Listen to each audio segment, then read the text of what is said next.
the Bahay Pag-ibig. Welcome to my YouTube channel. Wala kang mukha. Ella.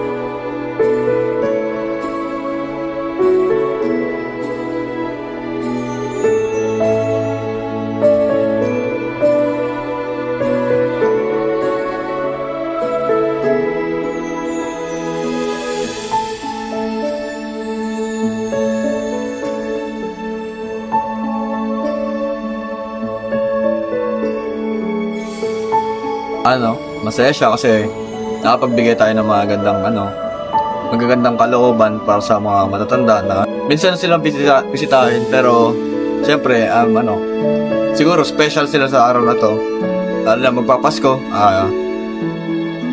Deserve nila yan.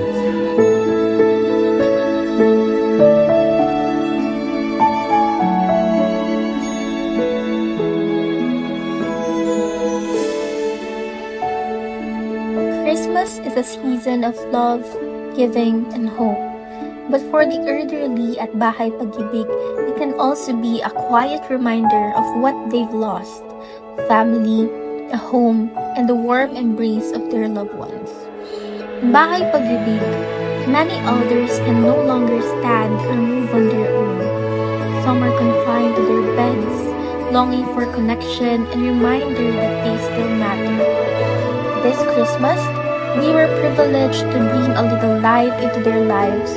With the simple gifts in hand, we came not just to give the material things, but to share our time, our presence, and our love.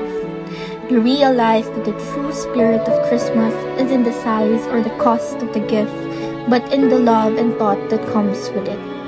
Bahay Pag-ibig is more than just a shelter. This is a symbol of what Christmas is truly about: love, generosity, connection. Because in giving, we don't just brighten someone else's day, we also fill our own hearts with light and gratitude. And that is the true meaning of Christmas.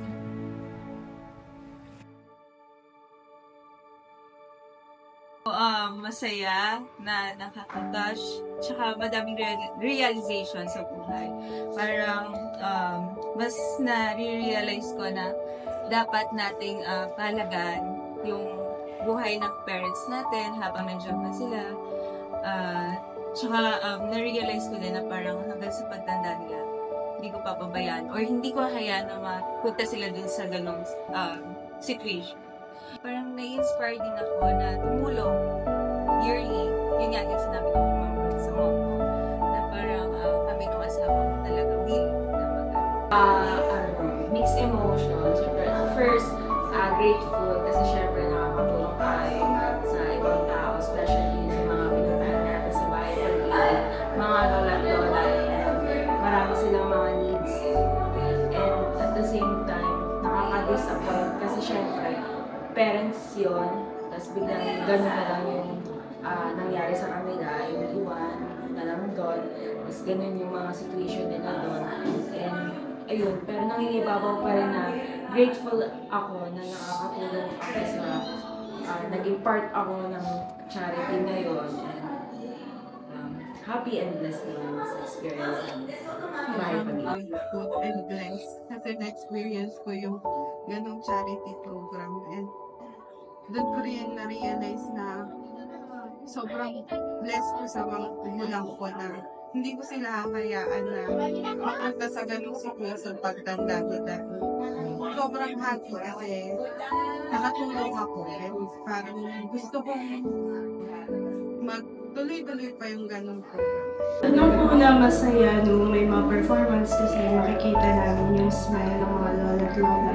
Pero dun sa part na nagbibigay naman yung mga pagkain tapos susubuan namin sila, medyo masakit sa puso na makita. Kaya insist ko na hirap siya, hindi siya makabaho. Tapos natitig niya na may parang gusto siya sabihin pero hindi na kasi siya nakakasalita. So, dun sa part na yun, masakit sa puso. And parang may imagine ko na, what if ganun yung lola ko? So, nung nandun ako, na-realize ko na dapat ma-appreciate natin yung mga lola natin, especially din mga parents din natin. So, mixed emotion, masaya na malungkot na very masakit sa puso. Masaya siya na at the same time nakakalungkot kasi they have to feel the pain alone.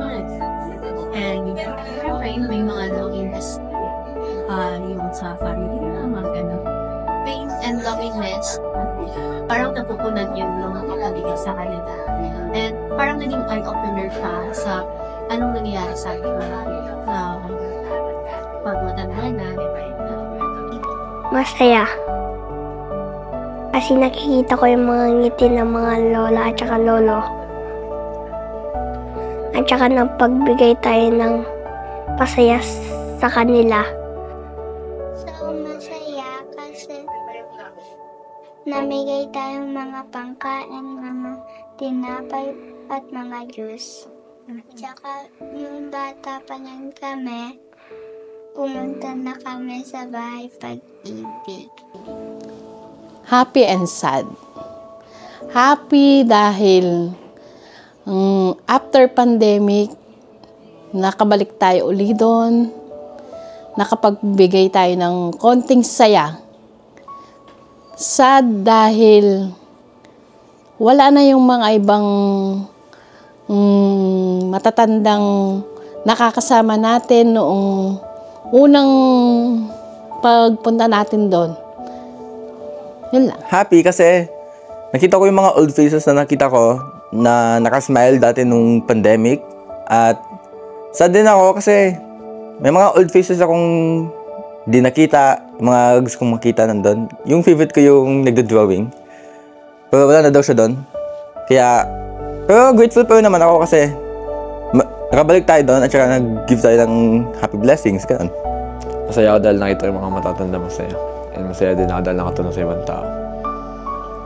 Siyempre, unang-una masaya ako kasi nakakatulong ako sa ibang tao kahit hindi ko naman sa pamilya. Sumunod, I feel blessed kasi ano siya, kahit hindi kami ganun kayaman, nakakatulong ako. Binigay siguro ni Lord sa akin to na kahit hindi ako ganun kayaman, nakakatulong ako sa ibang tao. Una, siyempre masaya kasi natuloy ulit yung gusto kong mangyari na makatulong sa iba, lalong-lalo na sa bahay pag-ibig na malapit na sa puso ko, na ilang taon na sinusuportahan ko sila, natin, ng pamilya natin. Siyempre, nung nagka-pandemic na stop, medyo nalungkot ako at iniisip ko din na kung ano nang nangyari sa kanila. Actually, nung nalaman ko na kumonti sila, may kirot sa puso ko na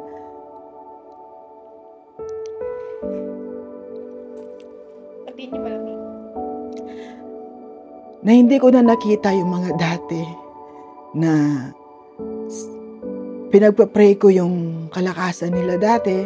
Kaso talagang hindi natin napigilan yung pandemic na tumama sa kanila. And of course, syempre, alam naman natin na matanda na sila. Nagpapasalamat ako kasi after 3 years to 4 years, natuloy ulit. Nakita ko ulit sila. Masaya ako na nakukumusta ko na sila ulit. Kahit konting blessing, nakakapag-share ako. At thank you rin sa mga taong sumusuporta, yung mga taong sumuporta sa akin, especially sa AKS family. Malaking tulong yung binigay ninyo sa amin. Pinapromise namin na hindi lang sa bahay pag-ibig at kung marami pa kaming matutulungan, gagawin namin yon sa abot ng makakaya namin. Sana wag kayong magsawang tumulong sa amin, especially sa mga hindi lang sa financially, especially yung mga tumulong sa pagpak, sa pagpapakain sa mga matatanda. From the beginning, thank you sa inyong lahat. God bless more.